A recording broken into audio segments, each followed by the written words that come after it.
Welcome to your weekday cup of the Word. It is Friday and we're in 2 Corinthians chapter 10. In chapter 10, Paul's going to go back to dealing with some of those arguments that his enemies were bringing up within the Corinthian church. Remember, the Corinthians overall were very obedient to the gospel, but there was a vocal minority that did not like Paul and were trying to wrestle Paul for power.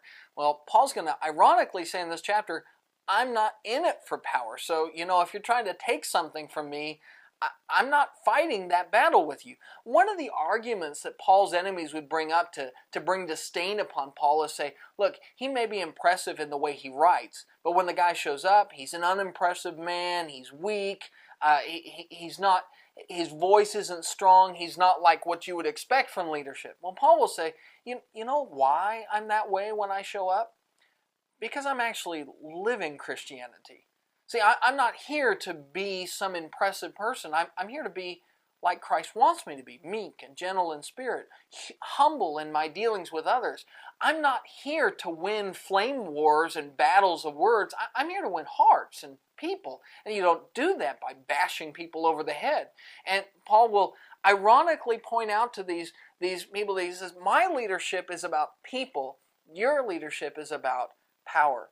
And one of the ways that Paul will point that out, he says, look, I don't compare myself to others. I'm not in Christianity for that, to compare myself to everybody else.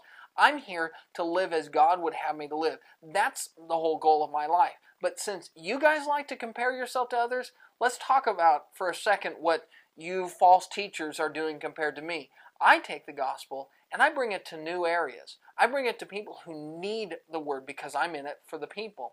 You hang around existing churches and cause trouble.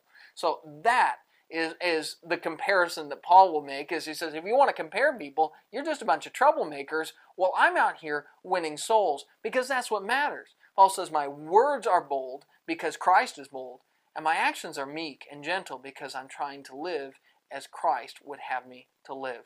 That's 2 Corinthians chapter 10. That's your daily cup, and we'll see you next week.